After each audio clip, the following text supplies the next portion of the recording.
Assalamualaikum warahmatullahi wabarakatuh. Perbaikan. Kebaikan kita itu ada batasnya. Karena kita ini lemah, kekurangan, dan penuh keterbatasan. Orang yang tidak sadar perbaikan ini biasanya terus dia mandek di amal soleh. Dia merasa sudah baik. Padahal ada kelanjutannya. Setelah kebaikan masih harus ada perbaikan. Mengapa kita harus perbaikan? Karena kita itu tidak mesti benar, tidak mesti baik. Orang sering lupa. Jadi yang paling akhir ini yang paling sering dilupakan, yaitu aspek perbaikan. Kenapa kita itu harus sadar kita itu lemah, kurang, terbatas. Bahkan yang kemarin kita anggap benar, bisa jadi besok atau lusa tidak relevan lagi sebagai kebenaran. Dulu sebelum corona, sebelum pandemi, itu silaturahmi itu utama. Tapi setelah pandemi ini ya jangan banyak silaturahmi, kita disuruh jaga jarak. Dulu itu kan keakraban, kedekatan. Kalau sholat di masjid, itu kan rapatkan barisan. Itu kebenaran zaman itu, sebelum pandemi. Imamnya sampai, ayo yang rapatkan barisan. Tapi begitu ada pandemi, kebenaran rapatkan barisan itu kan sudah tidak relevan. Situasinya tidak mendukung. Disinilah gunanya kita masuk ke level perbaikan ini, yang sifatnya terus menerus. Makanya setelah kesadaran kelemahan kita ada taklim, iktibar. Taklim itu belajar terus, iktibar itu mengambil pelajaran dari peristiwa yang kita alami sehari-hari. Setelah itu muhasabah, menghitung loh hasilnya taklim sama iktibar itu nanti jadi bahan muhasabah. Nah, dari situ kita terus taubat, tazkiyatun nafas. Kita bersihkan yang keliru-keliru, kita singkirkan yang tidak cocok. Kalau sudah bersih, kita jalankan yang lebih baik. Itu yang saya sebut islah. Amal baik, orangnya disebut muslih, yang melakukan perbaikan. Jadi kita ini harus selalu jadi selain mukmin, kita juga harus muslih, orang yang melakukan kesolehan, melakukan islah. Jadi inilah teman-teman, ayo kita muhasabai diri ya. Ini level-level prosesnya untuk perbaikan. Jadi yang paling dasar tetap ya dosa. Masih banyak tidak dosa-dosa yang kita lakukan. Jadi level perbaikan yang ini adalah tentang dosa yang paling dasar. Kalau masih banyak dosa ya berarti kita masih harus sibuk membereskan tentang dosa ini.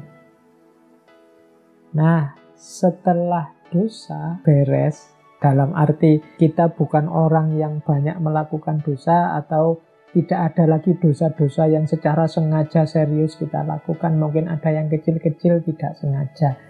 Berarti kita sudah sukses di level perbaikan pertama.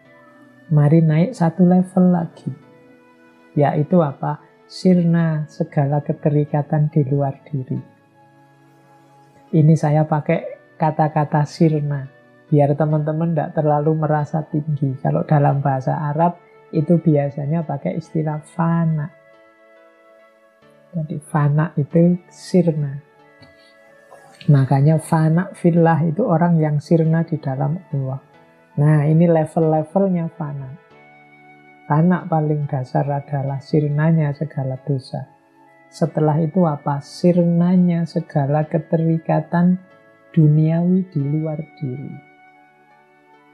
Jadi kita tidak lagi terikat dengan harta, tidak lagi terikat dengan jabatan, bahkan anak, istri, keluarga.